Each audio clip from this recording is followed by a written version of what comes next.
नमस्कार साथियों, एक बार फिर से आपका स्वागत है।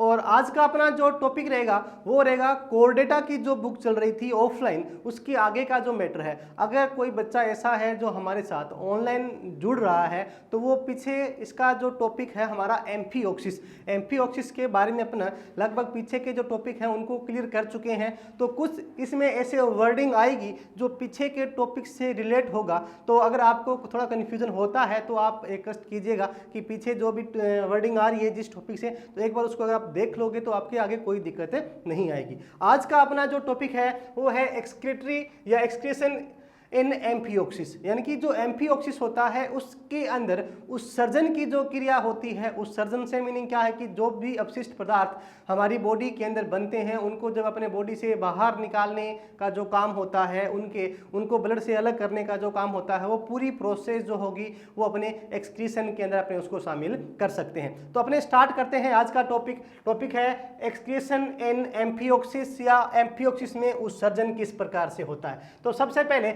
जो बेसिक अपना है इसके अंदर कि एक्सक्रीशन इन एम्फिऑक्सिस की अगर अपने बात करते हैं तो यहाँ पे सबसे पहला जो अपना पॉइंट है वो है कि जो एम्फिऑक्सिस होता है उसके अंदर जो एक्सक्रीटरी सिस्टम होता है वो अदर वर्टिब्रेट जो होते हैं उन अदर वर्टिब्रेट से बिल्कुल डिफरेंट होता है या उनसे थोड़ा अलग होता है। अब अलग क्यों होता है? क्योंकि एम्फिऑक्सिस जो होती है उसके अंदर जो मेन एक्सक्रीटरी ऑर्गन होता है वो इसके अंदर प्रोटोनेफ्रिडिया प्रेजेंट रहता है। क्या प्रेजेंट रहता है? प्रोटोनेफ्रिडिया। अब जो प्रोटोनेफ्रिडिया होता है ये खुद एक्टोडर्म के द्वारा बना हुआ होता है। आपको पता होगा कि हमारे अंदर तीन प्रकार की जो जर्म लेयर होती है, एक्टोडर्म, एंडोडर्म और मेसोडर्म, उन तीनों प्रकार की जर्म लेयर के द्वारा ही पूरी बॉडी ऑर्गन जो होते हैं उनके पार्ट अपने बनते हैं। तो अब यहाँ पे जो प्रोटोनेफ्रिडिया इन एम्फिऑक्सिस की अगर अपने बात करते हैं तो एम्फिऑक्सिस के अंदर या जो ब्रेंकियोस्टोमा भी आप इसको कह सकते हो, उसके अंदर जो एक्सक्रीटरी ऑर्गन जो बने होते हैं वो एक्टोडर्म के द्वारा बने होते हैं। अब अदर वर्टिब्रेट से ये डिफरेंट क्यों है? क्योंकि अदर जो वर्टिब्रेट होते हैं उनके अंदर मुख्य जो एक्सक्रीटरी ऑर्गन होता है वो उनके अंदर प्रेजेंट रहता है किडनी। और जो किडनी होती है ये खुद किसके द्वारा? मेसोडर्म के द्वारा बनी हुई होती है, या मेसोडर्म की जो लेयर होती है उनके द्वारा किडनी का निर्माण होता है।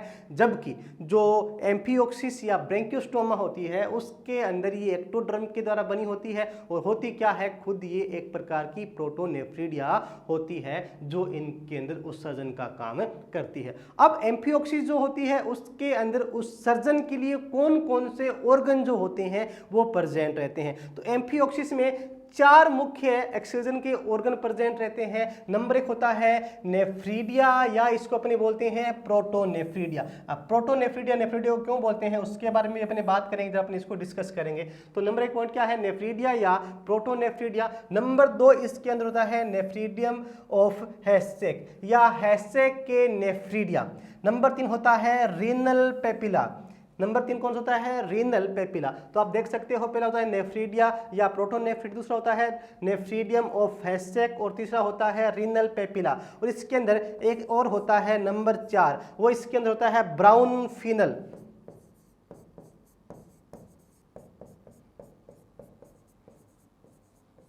Brown final. ये चार मुख्य इसके अंदर एक्सक्रीटरी ऑर्गन होते हैं, नेफ्रिडिया या प्रोटोनेफ्रिडिया, फिर नेफ्रिडियम ऑफ हैसेक यानी कि हैसेक के नेफ्रिडिया, और नंबर तीन होता है रीनल पेपिला, और नंबर चार होता है ब्राउन फिनल। ये चार इसके अंदर मुख्य अपने कह सकते हैं कि एक्सक्रीटरी ऑर्गन होते हैं जो एक एम्फिऑक्सिस या ब्रेंकियोस्टोमा होती है। तो पहला अपने बात करते हैं, पहला इसका नंबर एक होता है प्रोटोनेफ्रिडियम। नंबर एक पॉइंट कौन सा है? प्रोटोनेफ्रिडियम, या आपने कहा था नेफ्रिडिया।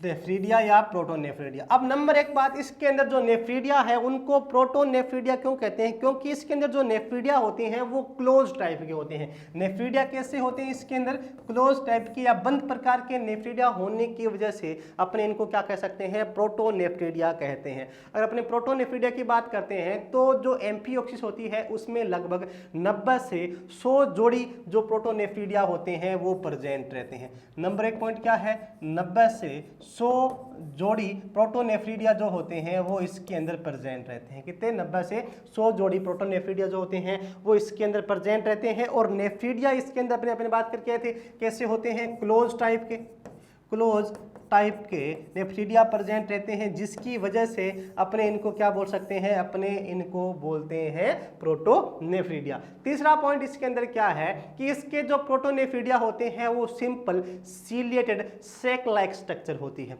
कैसी होती है?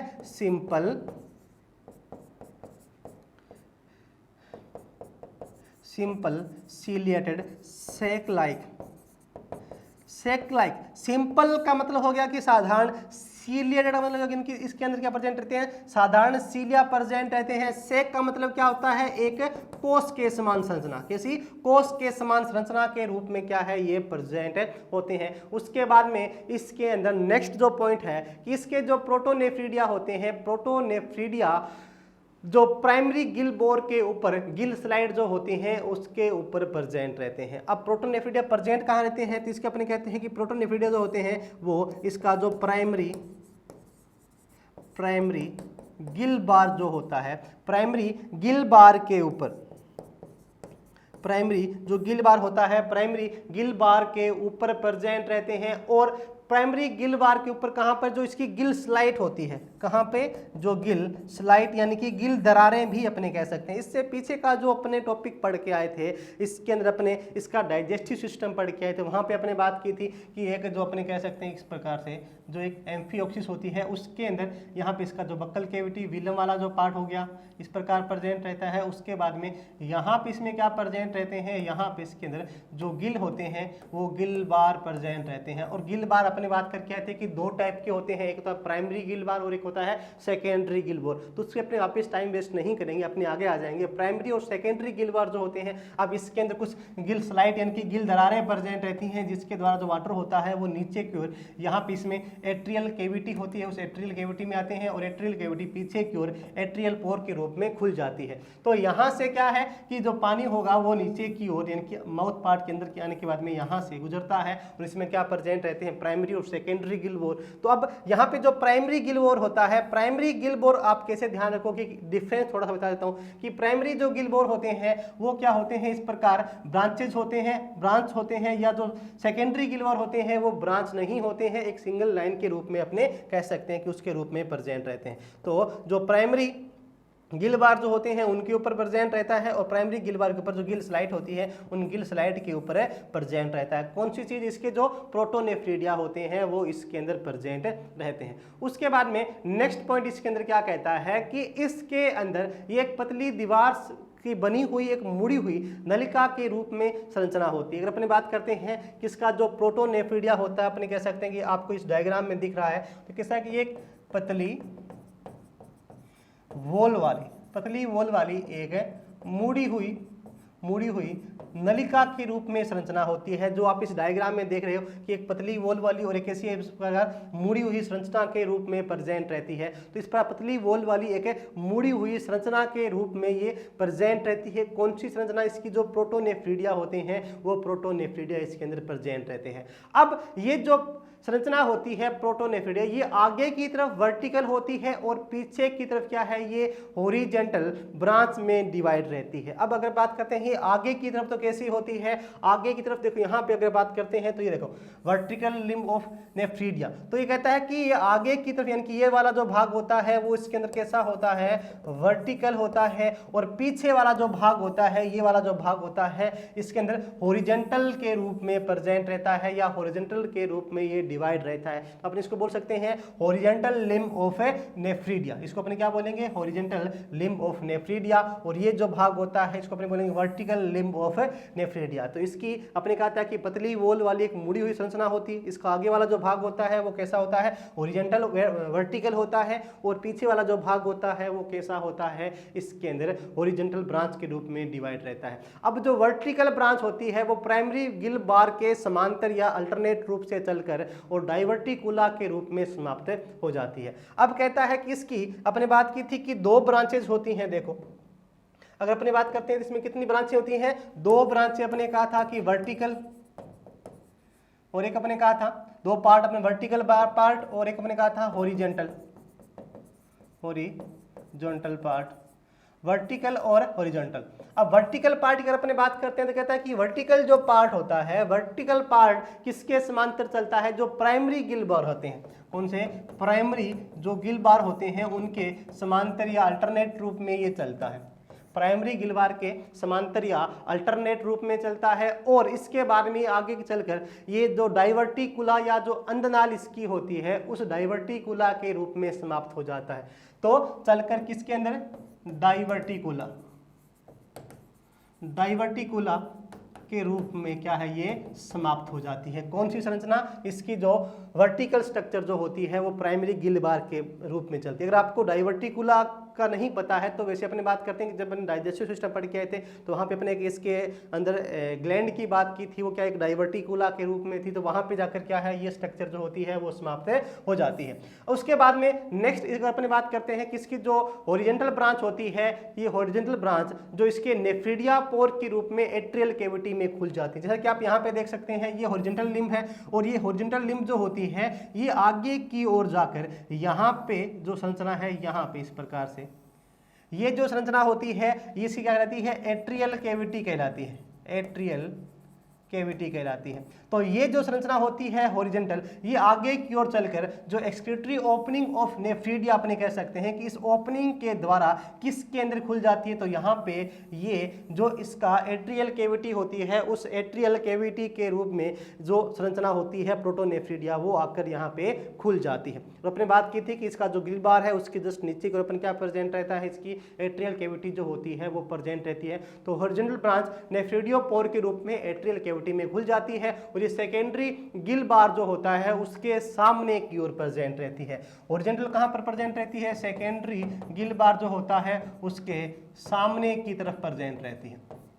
अपने बात की थी प्राइमरी गिल बार, तो जो प्राइमरी गिल बार होते हैं वो उसके समांतर चलती है वर्टिकल, और जो हॉरिजॉन्टल होती है वो सेकेंडरी गिल बार जो होते हैं उनके सामने की ओर प्रेजेंट रहती है। और एट्रियल कैविटी जो होती है एक्सक्रीटरी पोर के द्वारा एट्रियल कैविटी के अंदर क्या है? ये संरचना आगे की ओर जाकर खुल जाती है या वहां पर सामने की ओर प्रेजेंट रहती है। उसके बाद में नेक्स्ट क्या कहता है कि प्रोटोनेफ्रिडिया में आने में अनेक छोटी छोटी जो ब्रांचेज होती हैं वो छोटी छोटी ब्रांचेज निकलती हैं और इन ब्रांच से अनेक पतली डक्ट निकलती है और इन डक्टों को अपने क्या बोलते हैं? सोलेनोसाइट कहते हैं। तो यहां पे एक संरचना प्रेजेंट रहती है, कौन सी? सोलेनोसाइट। अब सोलेनोसाइट्स की बात करते हैं। सोलेनोसाइट क्या कहता है? ये कहता है कि जो प्रोटोनेफ्रिडिया होते हैं, प्रोटोनेफ्रिडिया से अनेक छोटी छोटी ब्रांचेज निकलती है। अब कहता है कि अब देखो यहाँ पे ये जो प्रोटोनेफ्रिडिया इससे यहाँ पे देखो ये अनेक छोटी छोटी ये जो ब्रांचेज हैं ये छोटी छोटी ब्रांचेज आपको दिख रही है। ये छोटी छोटी ब्रांचेज किससे निकलती है? जो प्रोटोनेफ्रिडिया होते हैं उससे प्रोटोनेफ्रिडिया से निकलती है। अब कहता है कि प्रोटोनेफ्रिडिया से ये ब्रांचेज निकलने के बाद में इन ब्रांच से अनेक पतली पतली डक्ट, अब यहाँ पे देखोगे तो ये जो ब्रांच है यहाँ से अपने देखते हैं ये ब्रांच है यहाँ पे, तो इन ब्रांच से क्या है? इस प्रकार की अनेक जो पतली पतली डक्ट होती है वो डक्ट यहाँ से निकलती है, पतली पतली डक्ट या वाहिनियां निकलती है। और ये पतली पतली डक्ट या जो वाहिनियां होती हैं इस पूरी संरचना को अपने क्या बोल सकते हैं? सोलेनोसाइट बोलते हैं। इन पूरी संरचना को अपने क्या बोलेंगे? सोलेनोसाइट कहते हैं। अब नेक्स्ट इसमें क्या कहता है कि ये सोलेनोसाइट होती हैं, सोलेनोसाइट सिलोमिक एपिथेलियम सेल्स होती है। अगर रियल में कहें कि सोलेनोसाइट क्या है तो कहता है कि सिलोमिक एपिथेलियम सेल्स होती हैं। सोलेनोसाइट्स क्या होती है? सिलोमिक एपिथेलियम की सेल होती है। ये जो संरचना आपको दिख रही है ये क्या है? ये एपिथेलियम की सेल्स होती है। जैसे अपने पहले बात की थी प्राइमरी गिल बार और सेकेंडरी गिल बार, तो आप डायग्राम में देख सकते हो कि देखो coelomic space of primary gill bar, तो अपने कहा था कि जो वर्टिकल जो होता है इस प्राइमरी की जो गिल बार है इनके समांतर यहाँ पे चलेगा। उसके बाद में यहाँ पे अपने बात की थी एट्रियल कैविटी, तो किसके सामने? ये देखो सेकेंडरी जो गिल बार है यहाँ पे इन सेकेंडरी गिल बार के सामने की ओर प्रेजेंट है। तो ये संरचना प्राइमरी गिल बार और ये कौन सी है? सेकेंडरी गिल बार। यहाँ पे क्या चीज है? प्रोटोनेफ्रिडिया इसका प्रेजेंट है। अब कहता है कि प्रोटोनेफ्रिडिया में क्या प्रेजेंट रहते हैं? सोलेनोसाइट। सोलेनोसाइट कहाँ से बनती है? तो प्रत्येक जो प्रोटोनेफ्रिडिया होते हैं उससे वो अनेक छोटी छोटी ब्रांचेस के रूप में यहाँ से इस प्रकार डिवाइड हो गया और डिवाइड होने के बाद में इन ब्रांचेस से क्या है कि अनेक छोटी छोटी डक्ट निकलती है और ये जो डक्ट होती है ये डक्ट को अपने क्या बोलते हैं, सोलेनोसाइट बोलते हैं। इन डक्ट को क्या बोलते हैं, सोलेनोसाइट अपने इन डक्ट को कहते हैं। और ये जो सोलेनोसाइट्स होती हैं, ये नोट लगाकर अपने को लिख लेना है कि ये सीलोमिक एपिथेलियम सेल होती है। अब उसके बाद में जो सोलेनोसाइट होती है, सोलेनोसाइट के अंदर जो अपने कहते हैं, आगे की ओर बढ़ते हैं। अब देखो यहाँ पे ये सोलेनोसाइट है। अब कहता है कि जो सोलेनोसाइट होती है, इस पे क्या है, एक गोलाकार हेड प्रेजेंट रहता है। अब क्या कहता है, अपने इसको सेल बॉडी ऑफ सोलेनोसाइट भी अपने इसको कह सकते हैं। यहाँ पे देखो इस डायग्राम के अंदर ये जो संरचना आपको दिख रही है, यहाँ पे ये पूरी संरचना किसकी है, ये प्रोटोनेफ्रीडिया की है। उसके बाद में अपने बात की थी सोलेनोसाइट की, तो ये किसकी संरचना है, यहाँ पे सोलेनोसाइट की संरचना है। अब कहता है कि सोलेनोसाइट होती है, इसके ऊपर क्या है, गोलाकार संरचना प्रेजेंट रहती है, जो किसके रूप में होती है, इसके अंदर एक हेड के रूप में प्रेजेंट रहती है, या आप इनको बोल सकते हैं सेल बॉडी ऑफ सोलेनोसाइट। अब इस हेड के अंदर क्या प्रेजेंट रहता है, एक न्यूक्लियस, एक जो केंद्रक होता है, वो केंद्रक या न्यूक्लियस इन सोलेनोसाइट के अंदर प्रेजेंट रहता है। उसके बाद में प्रत्येक जो सोलेनोसाइट की संरचना होती है, उसके अंदर क्या है, यहाँ पे देखो ये जो संरचना है, इसके अंदर आप ध्यान से देखोगे इस डायग्राम के अंदर, तो ये बाहर की ओर इसकी डक्ट या ब्रांच हो गई, बाहर की ओर इसकी डक्ट या ब्रांच हो गई, यहाँ पे इसकी डक्ट या ब्रांच। और इस डक्ट या ब्रांच के अंदर क्या प्रेजेंट है, इस डक्ट या ब्रांच के अंदर आपको यहाँ पर ये फ्लैजेलम दिखाई देता है। यहाँ पे क्या इस प्रकार का ये फ्लैजेलम दिखाई देता है। इस संरचना को अपने क्या बोलते हैं, फ्लैजेलम कहा जाता है। अब ये फ्लैजेलम क्या करता है, वाइब्रेट करता है। फ्लैजेलम क्या करेगा, वाइब्रेट या कंपन करता है। जब ये फ्लैजेलम वाइब्रेट या कंपन करता है, तब क्या होगा, यहाँ से जो उत्सर्जी पदार्थ होते हैं, वो उत्सर्जी पदार्थ ये जो संरचना होती है, इस संरचना के अंदर छोड़ दिए जाते हैं। और यहाँ से जो एट्रियोपोर होता है, उस एट्रियोपोर के द्वारा क्या है, जो तरल पदार्थ होते हैं या एक्सक्रीटरी जो प्रोडक्ट होते हैं, उन एक्सक्रीटरी प्रोडक्ट को प्रोटोनेफ्रीडिया में छोड़ दिया जाता है। अब जो प्रोटोनेफ्रीडिया होते हैं, प्रोटोनेफ्रीडिया अब जो उत्सर्जी पदार्थ होते हैं उनको कलेक्ट कहाँ से करते हैं, तो ये जो ब्लड सीनस और सिलोमिक जो फ्लूइड होता है, उसमें जो उत्सर्जी पदार्थ होते हैं उनको ये संरचना सोख लेती है। अब यहाँ पे ये जो संरचना होती है, ये सोलेनोसाइट वाली, ये संरचना क्या करती है कि इसके बाहर की ओर यहाँ पर क्या प्रेजेंट रहते हैं, जो अपने कह सकते हैं कि सिलोम, इसकी जो सिलोमिक कैविटी होती है, वो सिलोमिक कैविटी प्रेजेंट रहती है। इसके अलावा जो ब्लड सीनस होते हैं, ब्लड सीनस जो होते हैं, वो ब्लड सीनस प्रेजेंट रहते हैं।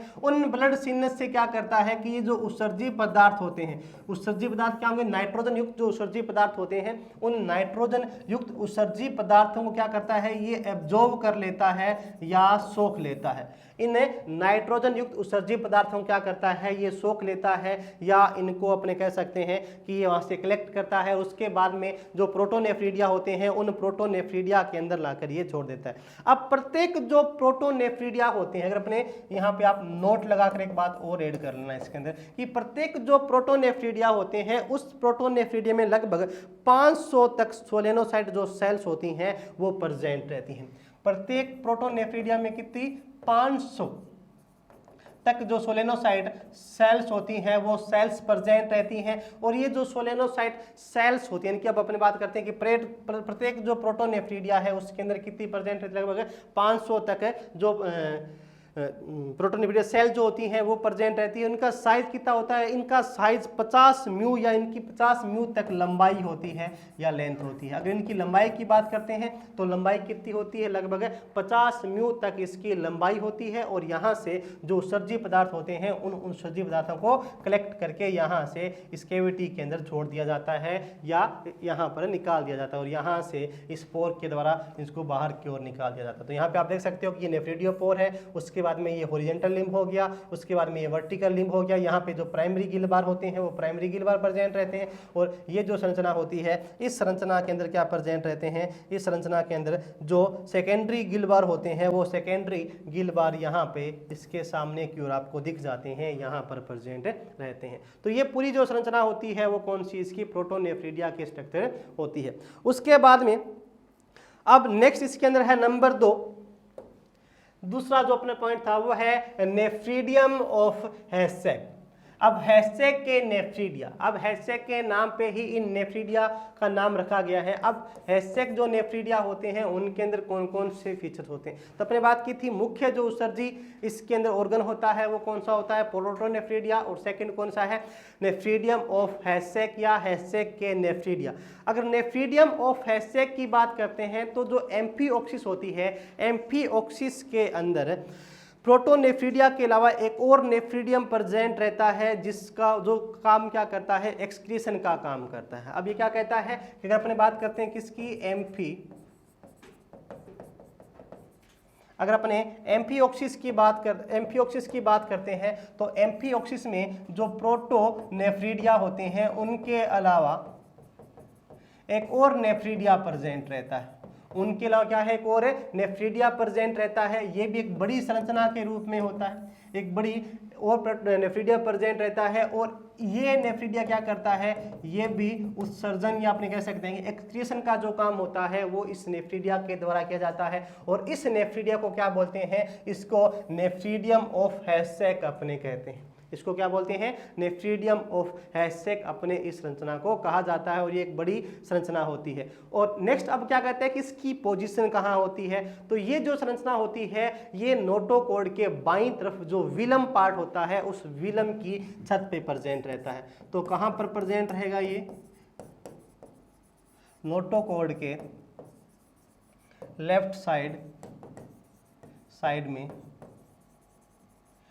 विलम की छत पर प्रेजेंट रहता है, छत पर। अगर आपने डाइजेस्टिव सिस्टम पढ़ा है तो आपको दिक्कत नहीं होगी कि विलम क्या चीज होती है। तो इसकी बक्कल कैविटी जो होती है उसके आगे क्या है, कीपनुमा संरचना होती है, उसको अपने क्या बोलते हैं, विलम कहते हैं। तो जो नेफ्रीडियम ऑफ हैशटैग, वहां पे हैशटैग पिट या हैशटैग गर्त प्रेजेंट रहती है। जो इसकी बक्कल कैविटी होती है उसके जो छत वाला भाग होता है वहां पर, यानी एक अंदर की तरफ एक छोटा सा खड्डा नुमा संरचना होती है जिसको अपने क्या बोलते हैं, हैशटैग पिट कहते हैं। और वहीं पे क्या प्रेजेंट रहता है, नेफ्रीडियम ऑफ हैशटैग प्रेजेंट रहता है। तो वही पोजीशन रहेगी कि ये नोटोकॉर्ड के लेफ्ट साइड में विलम की छत पर प्रेजेंट रहता है। अब नोटोकॉर्ड कहाँ होती है, तो इसका जो नर्व कॉर्ड होती है उस नर्व कॉर्ड के जस्ट नीचे की ओर इसके अंदर इसके अंदर दोनों संरचना प्रेजेंट रहती है, नर्व कॉर्ड भी प्रेजेंट रहती है और नोटो, जैसे अपनी बात करते हैं वहाँ पे दोनों क्या कंबाइन हो जाती है, वर्टिब्रेट कॉलम के रूप में आपको मिल जाती है। यहाँ पे क्या है कि नोटोकॉर्ड और नर्व कॉर्ड दोनों जो संरचना होती है वो दोनों संरचना ही इसके अंदर प्रेजेंट रहती है। तो नोटोकॉर्ड के लेफ्ट साइड में और विलम की छत पर आपको एक संरचना दिखाई देती है जिसको अपने क्या बोलते हैं, प्रोटोनेफ्रीडियम ऑफ हैशटैग अपने इस संरचना को कहते हैं। अब ये संरचना क्या है कि अगर अपने फंक्शन और स्ट्रक्चर की बात करते हैं तो फंक्शन और स्ट्रक्चर में एज इट इज किसके समान होती है, प्रोटोनेफ्रीडिया के समान ही होती है। अगर अपने बात करते हैं तो ये जो संरचना होती है फंक्शन एंड स्ट्रक्चर में जो प्रोटोनेफ्रीडिया के समान ही होती है या उसके इक्वली होती है या उसके जैसी ही होती है। इसका जो एंटीरियर एंड होता है वो हैशटैग पिट के आगे की तरफ प्रेजेंट रहता है। अब ये जो संरचना है उसका एंटीरियर एंड जो होता है वो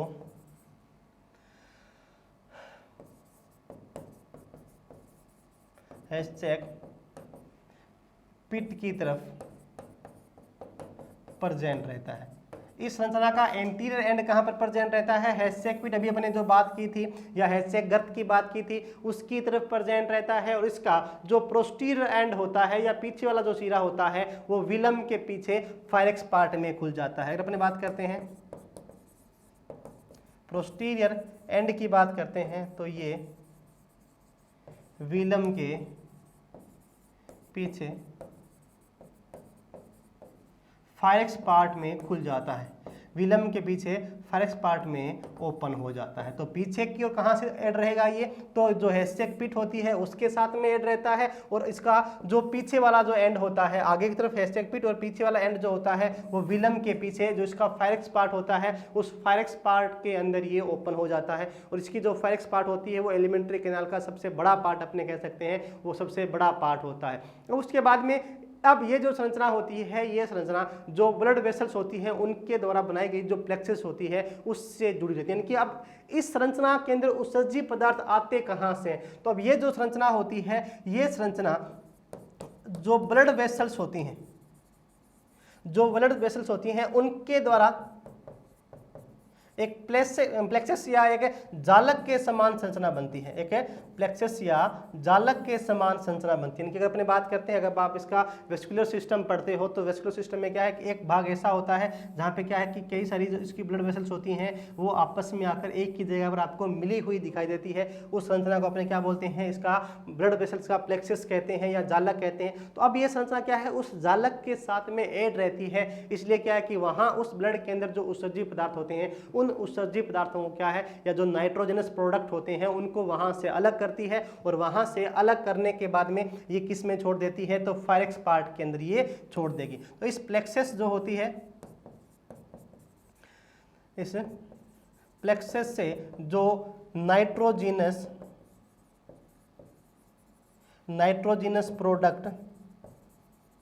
प्रोडक्ट को अलग करने के बाद में ये जो फायरेक्स पार्ट के अंदर, फायरेक्स में छोड़ देती है, या वहां पर आकर क्या है ये ओपन हो जाती है, या उस वाले भाग में आकर ये खुल जाती है। ठीक है, तो यहां से उत्सर्जी पदार्थ जो होते हैं इनके द्वारा ये लाए जाते हैं। उसके बाद में जो इसके अंदर थर्ड जो पॉइंट है वो है इसके अंदर ब्राउन फिनल।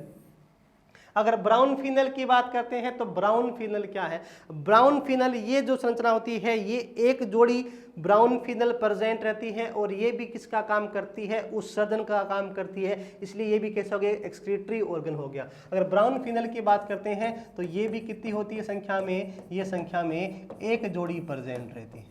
कितनी प्रेजेंट रहती है, संख्या में एक जोड़ी संख्या में प्रेजेंट रहती है, और किसका काम करती है,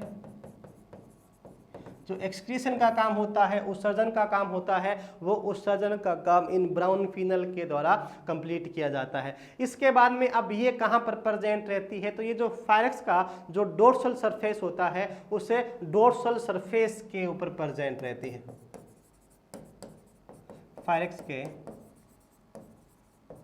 डोर्सल सरफेस पर प्रेजेंट रहती है।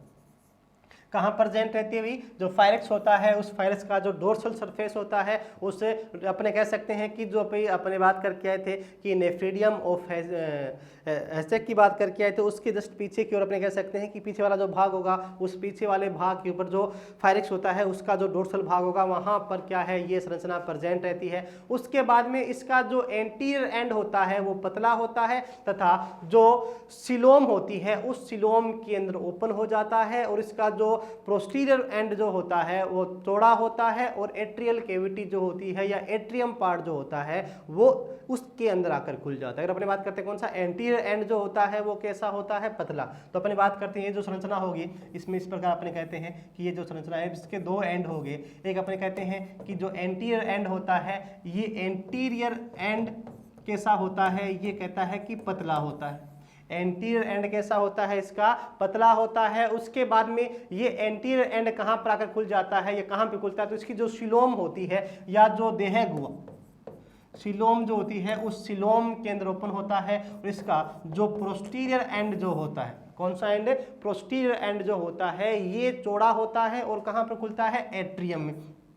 पोस्टीरियर एंड कैसा होगा, चौड़ा होगा, और कहाँ पर खुल जाता है, इसके अंदर जो एट्रियम, एट्रियम जो एट्रियल कैविटी भी अपने कह सकते हैं कि एट्रियल कैविटी जो होती है उस एट्रियल कैविटी में खुलती है, और ये एट्रियल कैविटी पीछे की ओर जाकर एट्रियल पोर जो होता है उस एट्रियल पोर के अंदर खुल जाती है। अब एट्रियल कैविटी और एट्रियल पोर का वैसे काम क्या होता है, जो भी वाटर करंट जो अंदर आएगी इसके अंदर, अब माउथ पार्ट के अंदर आने के बाद में क्या होगा कि जो पानी होगा वो इसके गिल बार होंगे वहां तक पहुंचेगा, क्योंकि वहां पे क्या करेगा ये रेस्पिरेशन का काम करता है, गिल रेस्पिरेशन का काम करेंगे, तो वहां से जो पानी होगा उसको बाहर किसके द्वारा निकाला जाएगा, एट्रियल पोर जो होता है उस एट्रियल पोर के द्वारा बाहर निकाला जाएगा। तो अब ये जो संरचना होगी इसका जो एंटीरियर एंड होगा वो तो किसमें, सिलोम के अंदर। अब सिलोम के अंदर क्या प्रेजेंट रहेगा, सिलोम में फ्लूइड प्रेजेंट रहेगा, और उसके अंदर जो नाइट्रोजनस प्रोडक्ट होते हैं वो नाइट्रोजनस प्रोडक्ट वहां से घुले हुए होते हैं। तो उन नाइट्रोजनस प्रोडक्ट को क्या है इस सिलोमिक कैविटी से या सिलोमिक फ्लूइड जो होता है उससे ये अलग करके और ये आगे की ओर किसमें ओपन कर देता है, आगे की ओर ये जो एट्रियल कैविटी होती है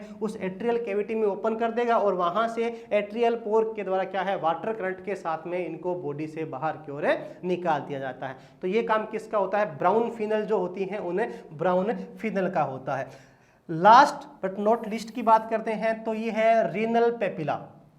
अगर रीनल पेपिलाई की बात करते हैं तो इसमें ज़्यादा कुछ बड़ा नहीं है। ये रीनल पेपिला जो होती है ये एट्रियल कैविटी का जो फर्स्ट भाग होता है उस पर अनेक छोटी छोटी रीनल पेपिलाएं प्रेजेंट रहती है। अब ये कहाँ पर, तो एट्रियल कैविटी जो होती है उस एट्रियल कैविटी का जो फर्स्ट भाग होता है उस फर्स्ट भाग पर अनेक छोटी छोटी, जैसे अपने बात करते हैं ये एट्रियल कैविटी है, ये इसकी वॉल है, तो यहाँ पे क्या है इस प्रकार से आपको इस प्रकार की यहाँ पे इस प्रकार से प्रेजेंट होगी। और रियल में ये चीज़ क्या है, रीनल पेपिला, ये रियल में जो सेल्स होती हैं या जो कोशिका है या अपने कह सकते हैं कि ये ग्रुप ऑफ सेल्स होता है। रियल में क्या है, ये एक ग्रुप ऑफ सेल के रूप में प्रेजेंट रहती है। तो ये जो चार पार्ट अभी अपने पढ़े हैं, ये चार पार्ट इसके क्या होते हैं, ये चार पार्ट यहाँ पे अपने कह सकते हैं किसका जो एक्सक्रीटरी सिस्टम होता है उस एक्सक्रीटरी सिस्टम को बनाने का काम करता है किसके अंदर, एम्फिओक्सिस के अंदर। तो उम्मीद करता हूँ कि आप लोगों को जो भी मैंने मैटर समझाया है वो आपको समझ में आ गया होगा। और अब आगे की जो क्लास है उसको समझने के लिए या उसको सीखने के लिए हमारा जो चैनल है उस चैनल के साथ में लगातार जुड़े रहें, ताकि आपको क्या है हर रोज़ नई नई जो क्लासेस हैं या नए नए जो टॉपिक हैं वो क्लियर करते रहेंगे। तब तक अपना ख्याल रखिए। बहुत बहुत धन्यवाद। जय हिंद, जय भारत।